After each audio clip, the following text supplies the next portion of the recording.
Olá, caros alunos. Bom dia, boa tarde, boa noite. Eu não sei qual o dia, qual a hora que você estará assistindo essa aula, mas eu desejo a todos bons estudos. Dos crimes contra a inviolabilidade do domicílio. Artigo 150 do Código Penal diz o seguinte, artigo 150 diz o seguinte: entrar ou permanecer clandestinamente ou astuciosamente ou contra a vontade expressa ou tácita de quem tem direito, em casa ou em suas dependências. A pena é de detenção de 1 a 3 anos. Então, o seu conceito primário é o quê? A violação do domicílio. E no seu conceito secundário é a pena de 1 a 3 meses ou multa. A objetividade jurídica aqui tutela o quê? A tranquilidade doméstica abrangente a intimidade da segurança e da vida da vida proporcionada pelo domicílio. O fundamento constitucional está no artigo 5º, inciso 11 da Suprema Lei que nós temos, que a casa é o asilo inviolável do indivíduo e ninguém nela podendo penetrar sem o consentimento do morador, salvo em caso de flagrante delito ou desastre, ou para prestar o socorro durante o dia ou por determinação legal. A incriminação da violação de domicílio não protege, porém, a posse ou a propriedade e não se configura o delito em análise no ingresso aí em casa abandonada ou desabitada. Está caracterizado o crime de esbulho possessório, lá do artigo 161, parágrafo 1º, inciso 2.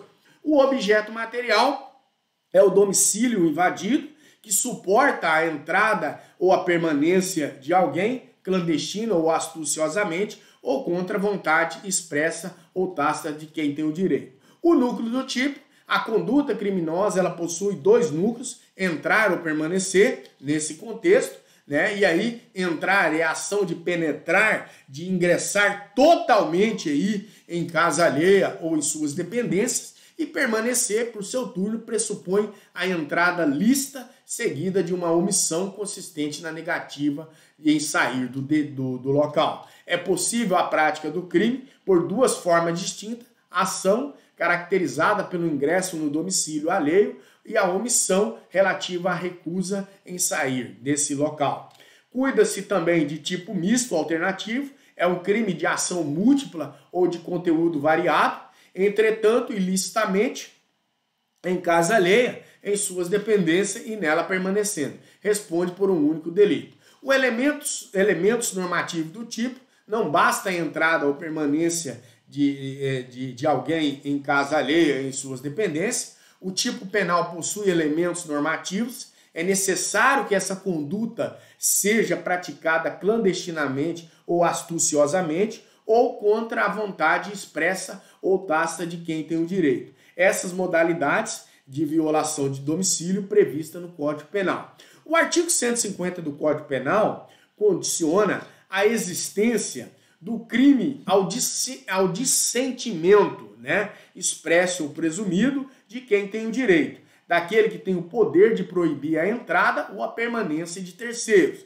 proprietários, locatários, possuidores, etc. Se presente o consentimento do morador, explícito ou implícito, o fato é atípico, o entendimento do Supremo Tribunal Federal. A garantia constitucional do domicílio, a ausência da autorização judicial. O dissenso presumido, tácito ou expresso, nesse contexto. Entrar ou permanecer clandestinamente em casa alheia ou em suas dependências significa fazê-lo de forma oculta, sem deixar aí de notar a vítima. E pressupõe de ser contra a vontade de quem tem direito, já que essa pessoa não sabe que o agente lá se encontra. O conceito de casa está trazido no artigo 150, parágrafo 4º. O conceito de casa é previsto ali, tá? Exemplo de norma penal interpretativa ou explicativa. Cumpre destacar que o domicílio tutelado pelo Código Civil, pelo Código Penal, é diverso do domicílio definido pelo Código Civil. No direito civil, o domicílio é o local em que a pessoa reside com ânimo definitivo, esse ânimo é duradouro e no penal é irrelevante, pois protege qualquer lar, casa ou local em que alguém mora, a exemplo do barraco de favela aí e de cabana de pescador. A lei penal, ela resguarda a tranquilidade no local que habitava, pouco importando seja permanente ou transitório. Conceito de casa empreendida é qualquer compartimento habitado, o inciso 1 traz, qualquer destinado à ocupação pelo ser humano, fracionado em blocos menores. Mas a lei penal não põe a salvo invasões de qualquer comportamento. Deve ser habitado por alguém para morar, viver e usar ali. Exemplo, quartos de hotéis ou motéis, cabines de navios, até mesmo um automóvel pode ser classificado como um compartimento habitado. Exemplo, boleia de um caminhão, ou então quando foi projetado para servir permanentemente aí, ou temporariamente como residência, um trailer. Aposento ocupado de habitação coletiva, inciso 2, né? Era prescindível aqui, nesse contexto, pois a expressão qualquer compartimento habitado engloba o quê? O aposentado ocupado de habitação coletiva. E aí, o legislador ele reiterou o seu esboço de proteger penalmente os comportamentos de habitação coletiva, quartos, pensões, repúblicas, hotéis, motéis, que estejam ocupados por alguém.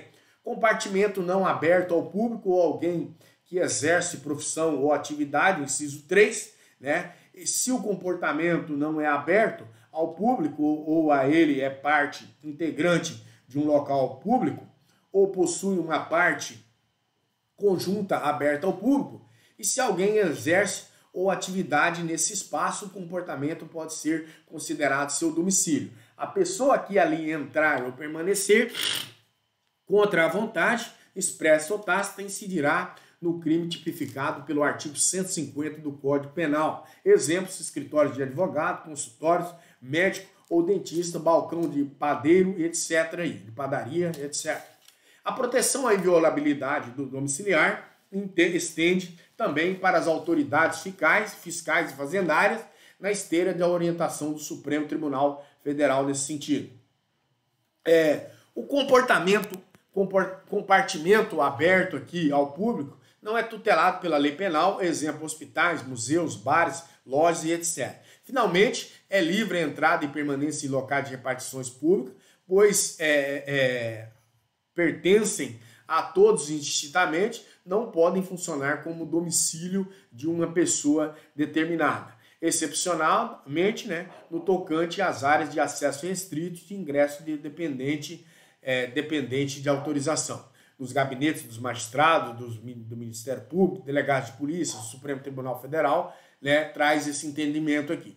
Configura crime-se de violação de domicílio do artigo 150 o ingresso e a permanência sem autorização em gabinete de delegado de polícia, embora faça parte de um prédio ou de uma repartição pública, aí, parágrafo 4º do artigo 150, inciso 2º. Implicaria a ausência da proteção da liberdade de todos aqueles que trabalham em prédios públicos. Dependências protegidas pelo artigo 150 caput. As dependências da casa, exemplos do jardim, garagem, quintais, terraços, pátios, desde que fechados, cercados de existência de obstáculos frágeis, da visualização vedando a passagem do público. As passagens de campos de propriedades rurais não são dependências da casa e não são protegidas pela lei penal. Não se compreende o conceito de casa, lá do parágrafo 5º do Código do artigo 150. De acordo com esse artigo, com esse parágrafo, não se compreende a expressão casa, hospedaria, estelagem ou qualquer outra habitação coletiva, nesse contexto, tá? E aí nós vamos verificar que a terminologia usada pelo legislador é antiga e merece ser atualizada. Exemplos atuais: hotéis, motéis, flats. Estelagem também é local adequado para receber hóspedes, porque de proporção menor, né, do que a hospedaria. Exemplos atuais: as pousadas, abrigos e pensões. Qualquer outra habitação coletiva, por sua vez, é fórmula genérica indicativa de lugar coletivo e aberto ao público. Exemplo, parques, áreas de lazer, camp e etc. Aí, tá? A hospedaria, estelagem ou qualquer outra habitação coletiva estiver aberta, o local será considerado como de livre acesso ao público, não poderá ser objeto material do crime de violação de domicílio, se porém encontrar-se fechado, com acesso restrito, a pessoa que ali ingressar ou permanecer contra a vontade expressa ou tácita de quem tem o direito, será imputado o crime em análise, né? E aí, na parte final do dispositivo, serve para proteger o aposento ocupado de habitação coletiva. Enquanto permanecer aberto ao público, não pode ser objeto material de violação de domicílio, ao contrário do quarto ocupado por um hóspede. A taverna, casa de jogo ou outras do mesmo gênero. Inciso 2. Taverna é o local que são vendidas e servidas refeições e bebidas. Exemplos atuais: bares e restaurantes. Casas de jogos são em regras proibidas no Brasil, não se encaixa ao conceito de domicílio. Outras do mesmo gênero, lugares diversos da diversão pública, exemplo, cinemas, teatros, casas de espetáculos. Taverna é a bodega, o botequim, a tasca, a casa de pasto ordinária, frequentada em regra por indivíduos que não são criminosos na tangência do Código Penal. Cabe aqui os prostíbulos acessíveis, né, nesse contexto. Os bares, boates, teatros, restaurantes, enfim, os estabelecimentos abertos ao público, urgindo aí, entretanto, aqui a observação feita a cada morador. A meretriz é protegida em sua casa e também é inviolável. Em síntese, são locais abertos ao público, não podem funcionar como objeto material do crime de violação de domicílio. Uma casa de meretriz, quando em funcionamento, não goza de proteção penal nos períodos de inatividade ou contra o consentimento da moradora. O sujeito ativo é um crime comum, pode ser praticado por qualquer pessoa, inclusive pelo próprio proprietário do bem, que quando entra ou permanece na sua residência ocupada pelo inquilino. O locatário, o possuidor direto do imóvel, não é ofendido em sua posse, mas sim em sua tranquilidade doméstica. O divorciado pode cometer o crime ao entrar ou permanecer na residência do seu ex-cônjuge contra a sua vontade? Não há crime, entretanto, quando uma mulher, na ausência do marido, permite a entrada do amante na sua casa. O artigo 5º, inciso 2 e o 226, parágrafo 5º, equiparou o cônjuge em deveres no âmbito do casamento. Não há hierarquia entre eles, o direito de permitir a entrada no lar doméstico, o consentimento da esposa do chefe da casa, na ausência deste, exclui a ação criminosa de quem penetra no lar, como consentimento da mesma. O sujeito ativo é o titular do direito à tranquilidade doméstica, ou seja, o sujeito que tem o poder de admitir ou excluir alguém da sua casa, pouco importando seja ou não seja o proprietário. A expressão quem tem o direito, o legislador assegura somente a determinadas pessoas prerrogativas de controlar a entrada e a permanência e a saída do domicílio, nesse contexto. E aí o sujeito passivo pode ser uma pessoa quem os demais habitantes da casa estão subordinados, e diversas pessoas habitantes da mesma residência em relação à isonomia. No regime de subordinação, como é o caso de uma família, não são todos os seus membros que permitem a entrada ou permanência de terceiros em sua residência, mas apenas o pai e a mãe que admitem ali os interesses familiares de uma igualdade de condições. Na ausência do titular, a proibição a este é transmitida para um dos outros subordinados ou dependentes, mas os filhos têm o direito de admitir ou não o ingresso também, a permanência de terceiro em seus quartos. Em suma, os filhos e empregados podem proibir o ingresso também e a permanência de terceiro em suas dependências, mas se entrar em conflito com os chefes da casa, pai, mãe, patrão e patroa, a vontade destes prevaleceria para fins penais, pois poderão expulsar de casa os convidados dos empregados e os filhos também, tá? No regime de igualdade, todos os moradores são titulares do direito que permite proibir a entrada ou a permanência de alguém no recinto. Pode ocorrer de alguém ser autorizado por um dos moradores e, ao entrar e permanecer no local, e simultaneamente proibido por outro. Exige o consenso de todos para o ingresso aqui e a manutenção de terceiro em uma habitação coletiva. No tocante aos condôminos, pode permitir o ingresso nas partes incomuns, né, tais como corredores, jardins, garagens e etc. Se o condômino, todavia, possuir um administrador ou um síndico, competirá a ele controlar a entrada e saída dos visitantes. O elemento subjetivo é o dolo abrangente do elemento normativo, né, contra a vontade expressa ou tácita de quem tem direito. O crime é incompatível com o dolo eventual, não se pode assumir o risco de entrar ou permanecer na residência alheia ou contra a vontade do morador. A consumação cuida-se de crime de mera conduta ou de simples atividade. O tipo penal não admite um resultado aí, não contém um resultado naturalístico nesse contexto. Consuma-se quando o sujeito ingressa completamente na casa da vítima. A tentativa é possível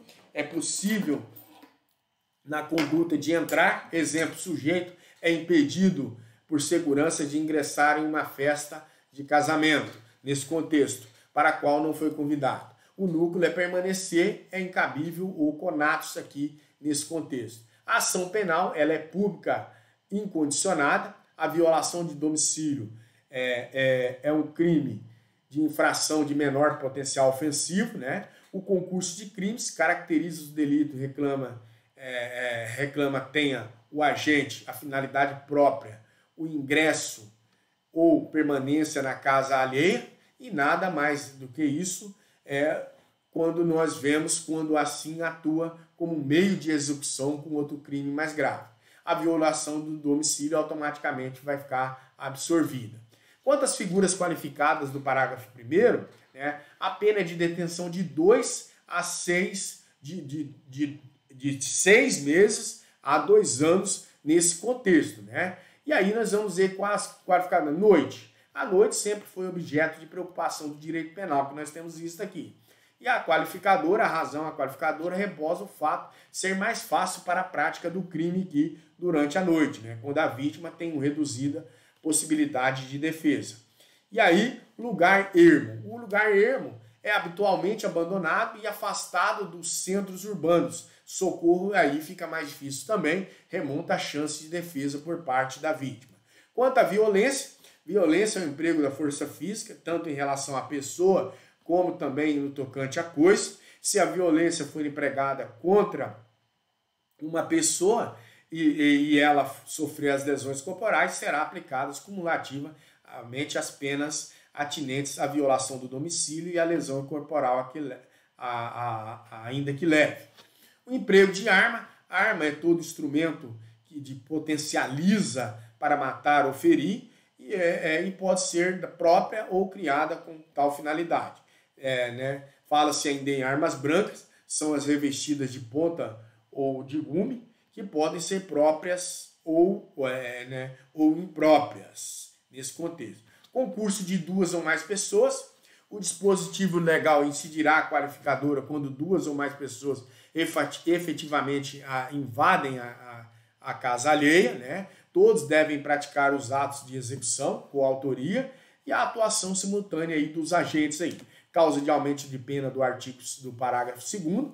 Estatuto, o Código Penal aumenta-se de 1/3 se o fato é cometido por funcionário público, fora dos casos legais ou com inobservância das formalidades estabelecidas em lei ou com abuso de poder. Essa aqui vai remontar sobre as buscas e apreensão indevidas, muitas das vezes, né, sem mandato, sem coisas do gênero, e aí o aumento é aplicável ao crime de violação do domicílio em sua forma simples, né? O conceito funcionário, nós já vimos lá para fins de penal, quem traz é o artigo 327 do Código Penal. Fora dos casos legais. Os casos legais são os que excluem a ilicitude do fato, né? São os definidos no artigo 150, parágrafo 3º, durante o dia e a qualquer hora da noite, quando algum crime está sendo ali praticado na iminência de ser. Nesse contexto, nós vamos ver que a inobservância das formalidades, aqui, com a observância das formalidades, para efetuar a prisão ou a diligência durante o dia, e a qualquer hora do dia ou da noite, quando o crime está sendo ali praticado ou na iminência de o ser. Com a inobservância das formalidades estabelecidas em lei. O funcionário público, além de agir somente nos casos legais, ele deve também cumprir todas as formalidades estabelecidas em lei. Exemplificadamente, para cumprir um mandado de prisão, não basta ao funcionário público fazê-lo durante o dia. Ele deve ter em mãos o competente mandado judicial, né? E o descumprimento de uma das formalidades essencial leva à majoração da reprimenda. Com o abuso de poder. O abuso de poder é a prática de atos de necessária efetivação dessa diligência, o excesso doloso cometido pelo funcionário público aqui vai se levar no desempenho das suas funções, né? Vai se levar ao quê? A uma punição por violação do domicílio aqui. E aí nós trazemos no material de apoio dos senhores duas possibilidades. Só basta dar uma boa lida que vocês entenderão.